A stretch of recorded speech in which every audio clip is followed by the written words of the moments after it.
Glória, espera que os outros adversários de Portugal venham a ser mais fáceis ou mais difíceis? Nesses campeonatos mundiais, todos são difíceis, ainda mais para uma equipe modesta como a nossa, que ainda tem jogadores pouco experientes e nessas andanças estreantes.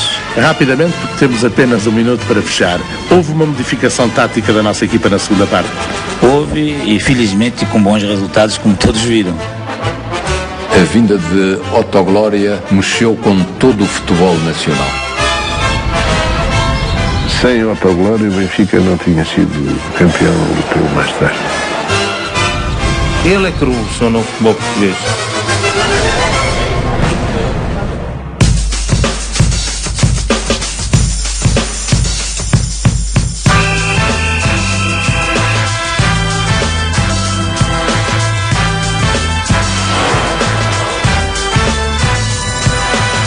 Em 1954, o Benfica celebrava as bodas de ouro. O passado recente, contudo, não oferecia grandes motivos para festejos. Os encarnados tinham perdido para o Sporting nos últimos 4 campeonatos e era urgente a reviravolta.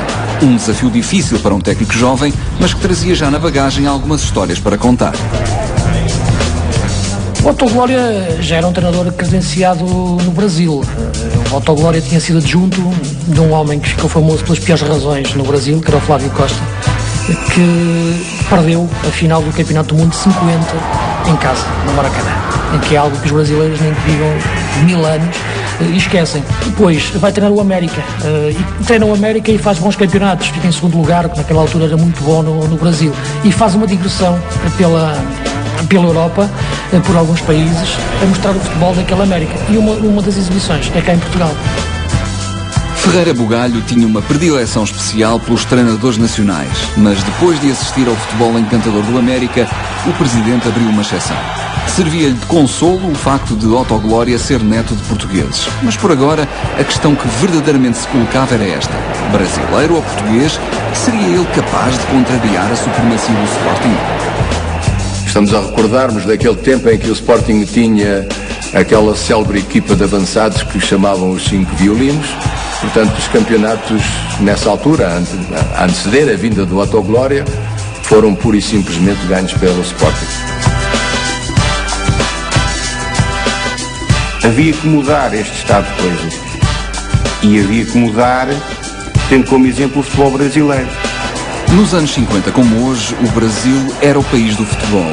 Não só do drible e da fantasia, mas de uma organização que fazia do seu jogo algo muito mais avançado que o futebol romântico do campeonato português. Era essa organização que Glória trazia para o Benfica, e ela começava numa medida polémica. Nós tínhamos confusão em jogos que, ao intervalo, apareceu os diretores da cabina, que era uma confusão danada. Portanto, ele ia logo acabar com aquilo, até-nos fez um grande favor. Hoje fala-se de balneários blindados e distribuições de pelouros, mas em 54 era um dado adquirido que os presidentes dos clubes pudessem entrar nas cabines para transmitir os seus estados de alma aos jogadores, não com Glória. Naquela altura também Joaquim Ferreira Bugalho veio ao balneário dizer-nos coisas que não nos ofendeu, claro, mas disse-nos coisas duras, que eram preciso ver o que se estava a fazer e que não era possível estar-se a ver o que se estava a fazer. Ao intervalo do jogo, e nesta circunstância o Glória, que também acabava de chegar ao balneário, dizia-lhe ao Sr. Presidente: o senhor ou se cala e quem fala aqui sou eu, ou o senhor continua a falar e eu saio.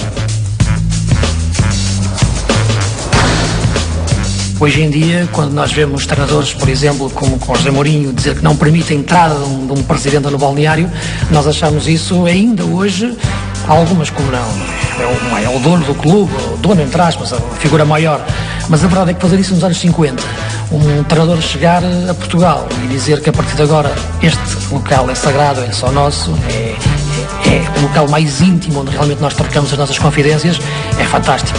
Significava uma mentalidade diferente, uma proteção diferente aos jogadores, porque aquele balneário é a casa dos homens do futebol propriamente ditos. Não convém não misturar. Aquilo é o gabinete dos jogadores, o gabinete de trabalho dos jogadores e do treinador.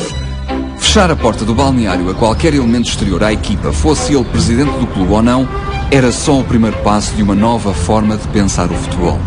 O jogo não acontecia apenas dentro das 4 linhas, mas muito para além delas. O Benfica não poderia ser só paixão. A partir de agora, ia tornar-se profissional. A chegada da Autoglória traz outros exemplos, traz outra forma de vivenciar o futebol e a forma de estruturar, sobretudo, um clube de futebol e as relações entre os jogadores, que era diferente em que se fazia em Portugal até então. É mais dada à escola húngara, mais dada à escola anglo-saxónica, que tinha muito a ver com métodos de treino ou com um pouco mais rudimentares, mas não tinham tanto essa noção profissionalizante da estrutura toda do departamento de futebol.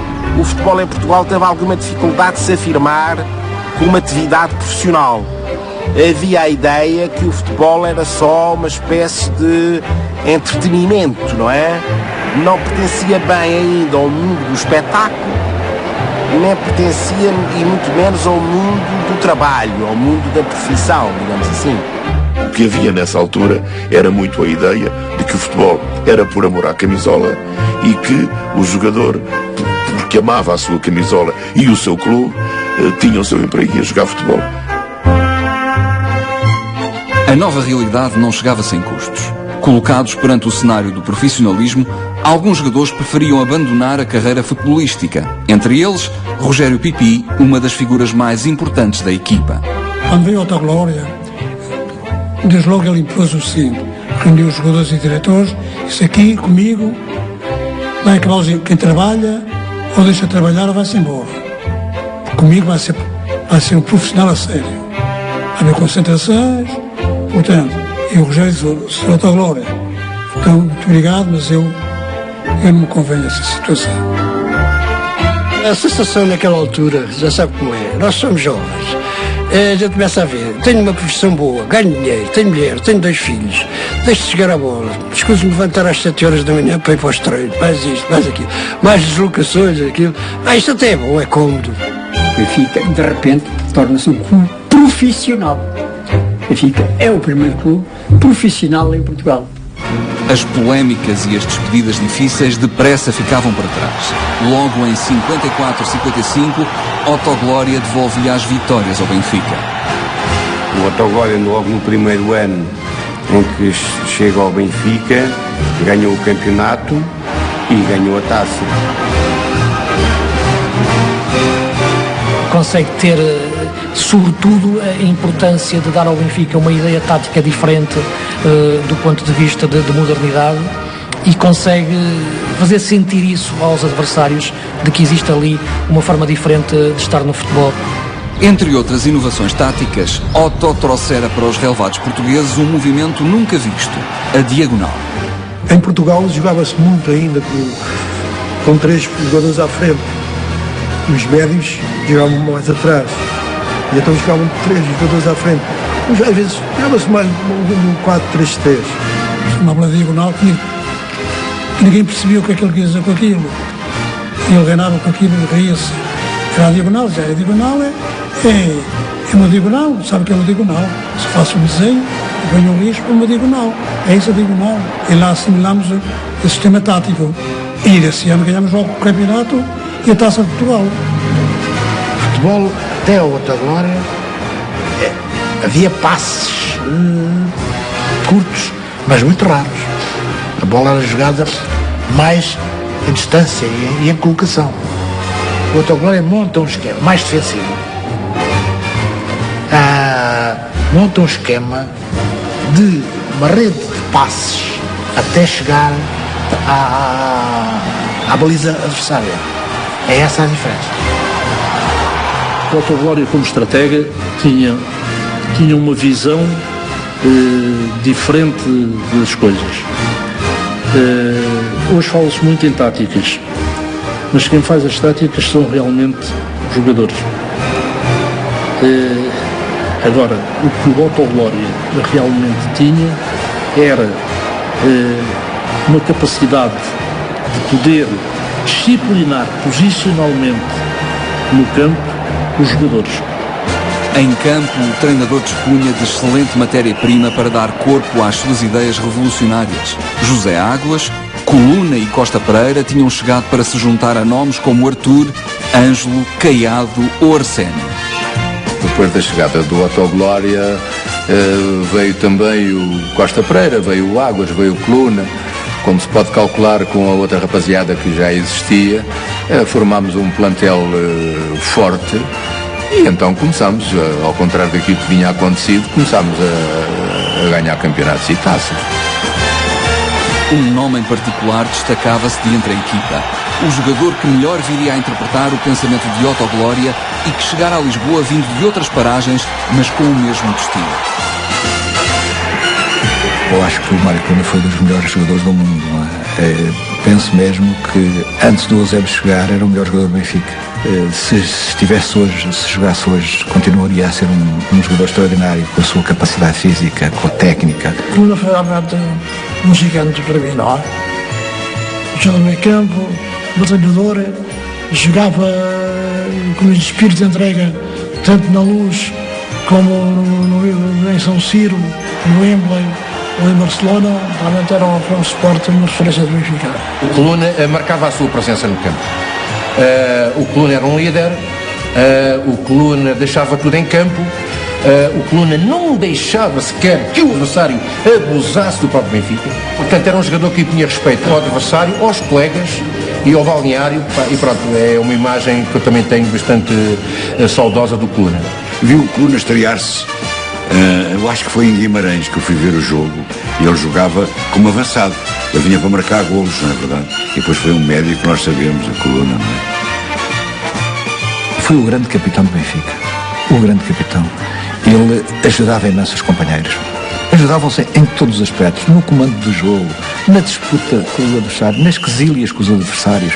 O Coluna era um indivíduo que impunha respeito ao adversário. Eu dentro do campo era um leão. Os treinadores não podiam dar instruções durante o jogo. Então, o treinador, quando falava conosco lá na cabine, vamos jogar assim, assim, assim, assim, assado. Lá dentro do campo, quem manda é o Mário Coluna. Eu é que gritava com os meus colegas ali. E esses dois homens, o Mário Coluna no relevado, o Autoglória no banco, a partir daí nunca mais nada será como antes no futebol do Benfica. Presidentes fora do balneário, jogadores 100% dedicados ao futebol e inovações táticas profundas não esgotam a revolução de Autoglória. Com ele, nasceram uma estrutura nunca vista no futebol nacional.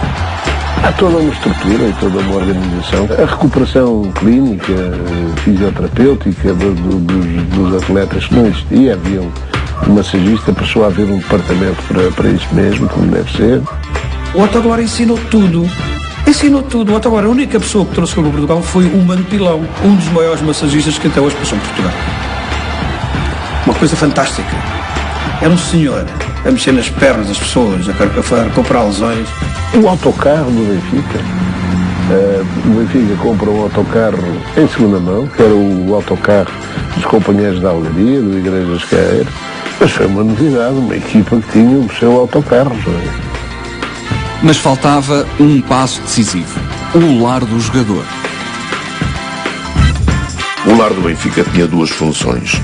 Uma delas era a de poder cativar jovens jogadores para a prática do futebol e ficavam lá alojados e hospedados. A outra seria a possibilidade de fazerem estágios nesse lar do Benfica. Jogavam ao domingo, tinham segunda-feira de folga e terça-feira treinavam, e desse treino já iam para o lar dos jogadores, ficavam lá, os solteiros, não é? E isto permitia controlar a dieta, controlar o exercício físico, controlar a vida das pessoas. Os casados podiam ir para casa até quinta-feira. Era ali que a gente vivia. Eu estava numa pensão em tal parte, acabou-se tudo, foi tudo para o lado. Pagávamos 500 custos por mês. Parece que era de borla, comida e dormida. Eu já moro aqui neste sítio há 40 anos e, portanto, eu vim para aqui no tempo que existia ali o lar.